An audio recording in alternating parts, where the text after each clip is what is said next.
Hey guys, welcome to episode 2 of Worth Mentioning, where we go through the 4 major sports and we bring a couple topics from the week and we get to talk about them. This week, we are starting with the NBA with the big Chris Paul trade out of Phoenix. Josh, what are the details on that? Well, Chris Paul gets traded to the Wizards. The big piece that was moved is Bradley Beal. That's heading over to the Suns to create a big three with Booker and KD. The Suns only received Bradley Beal. Now the Wizards get Chris Paul, Landry Shamet. I'm not too familiar with Landry Shamet, but given that it's packaged, I'm going to go ahead and say it's probably a much lower quality player because also with it, they are getting multiple second round picks and a first round pick swap. So my immediate reaction is if you're trading a player like Bradley Beal and you're not acquiring a first, I don't love it. And everything that I've seen when I was looking up the trade here gives the Suns like A plus in terms of the overall trade and D minuses to Fs for the Wizards. So I don't know if they were just kind of strong armed into this. They didn't have a lot of options and they had to just move him, or if he just wanted out. But Wizards definitely did not get the return people believe they should have. Okay, I don't know much about that player that they involved either. Maybe that was like kind of like a failed prospect that's looking for like a good next opportunity over in Washington. But also staying within the NBA, Draymond Green is opted out of the player option where he's roughly going to get paid 28 mil. Not staying with the Warriors, potentially.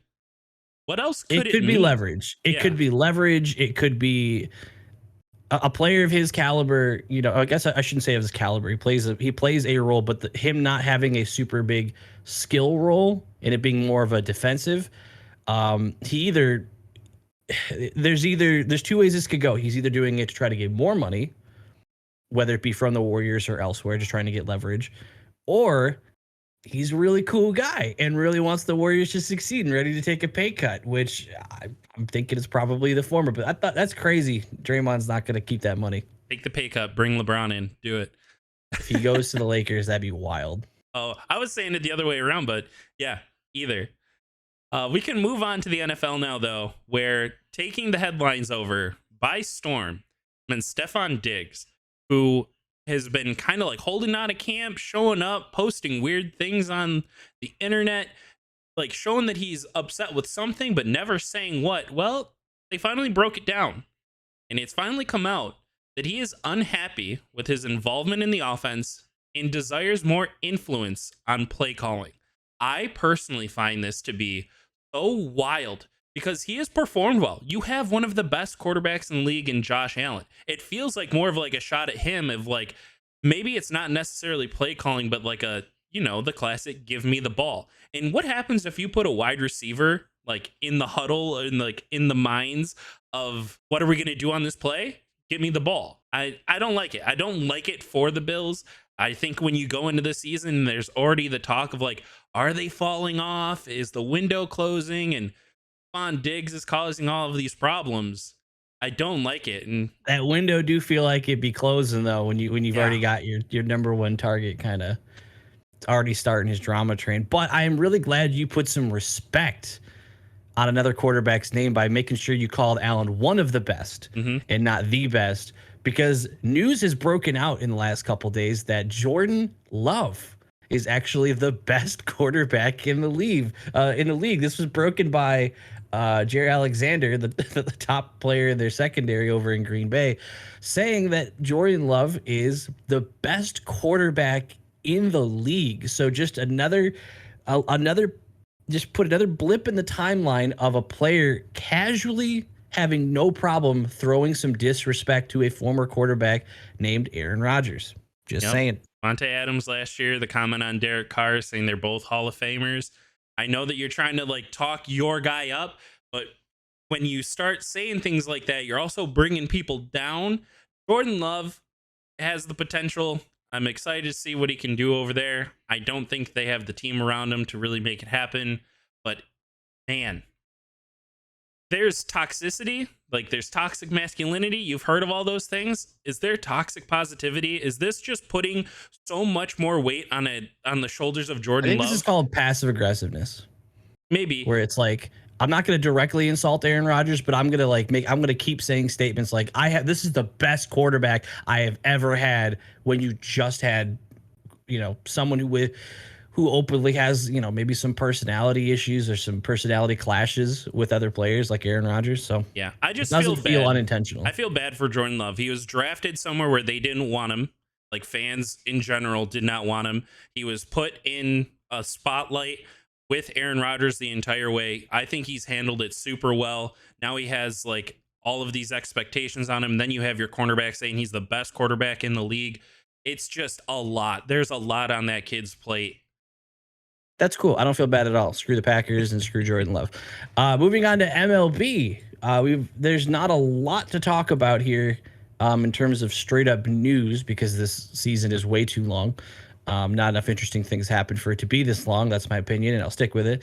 But the AL Central is definitely on pace to have a playoff team, due to division winner, to send a playoff team with an under 500 record. Do you think that should even be like should there be some sort of a stipulation that is like if you win your division and you don't have a winning record, maybe put in just for the sake of the sport, maybe put in one more wild card, have a third wild card take their spot? Is there anything to that? I think there's a case to be made because it's not just an under 500 team might be making it. They might be significantly under 500.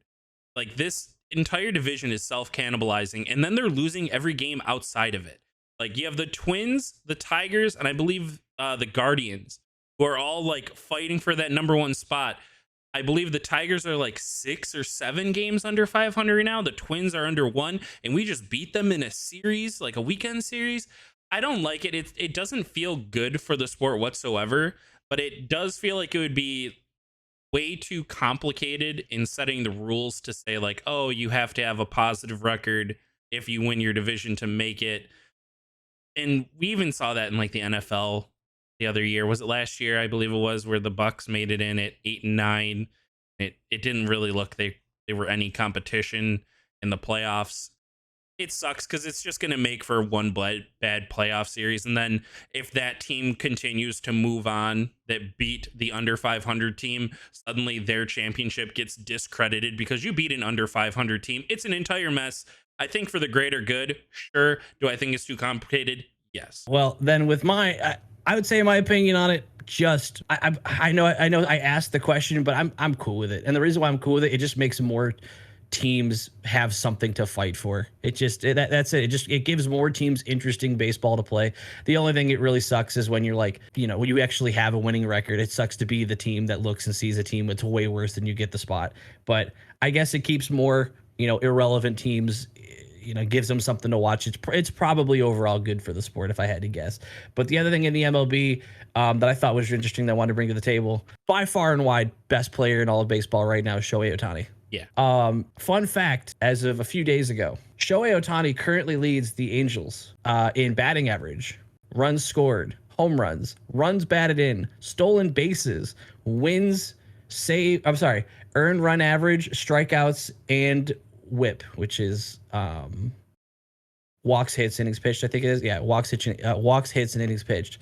He leads in every major category on the Angels except for saves because he isn't a closer. So just wanted to throw out there, if you need any more evidence that said he will not be staying with the Angels and he is going to go to another team and absolutely wreck with that team, it's coming. They got to trade him or they're going to lose him for nothing. I believe they said they won't be trading him. I think I saw that somewhere. They're going to trade him. Yeah. Unless he has had conversations that nobody is expecting where he's like, I'd consider staying. Either that or they think the money he brings in for the last few months of the season is worth not getting something in return. Maybe. Yeah, that's the business side of things. And our last topic of the episode is going to be the NHL, where we're going to talk a little bit about the draft. It doesn't feel like there's a whole lot to talk about other than it is 1 week away. It is on the 28th is when the first round starts. And it's not even a question. It doesn't even feel like a discussion. I know similar talks were happening last year, but Bedard's going number 1. Bedard is supposed to be the next like McDavid, Crosby, Ovi level talent coming into this league. And he's going to Chicago. And I don't think there's anything that you could do to get that pick away from them or have them not pick him unless, he absolutely bombs interviews. And speaking on those interviews, there's going to be a lot of stuff coming out in the next week on mock drafts. I'm sure that there are so many different evaluations of talents and people telling you like this team needs to pick this person needs to go here, this person needs this person, and everyone knows significantly more than anyone else out in the media. And I want to tell everyone, do not get married to these. Like, have entertainment with it, have fun with it, look into players, see like their highlights, get some hype about some guys that you would love to see on your team. But these guys, the media simply does not know what the teams do. When you get into those interviews, as soon as you interview with Shane Wright and you see enough red flags of some sort of character issues that he's going to drop down to pick number 4 instead of like the last 2 to 3 years he was the consensus number 1 until those interviews happen. Yeah, it's a relatively boring time for myself personally. To be clear, I believe there is absolutely nothing wrong with mock drafts. They can be entertaining and they can be great conversation starters. The problem is what you do with it.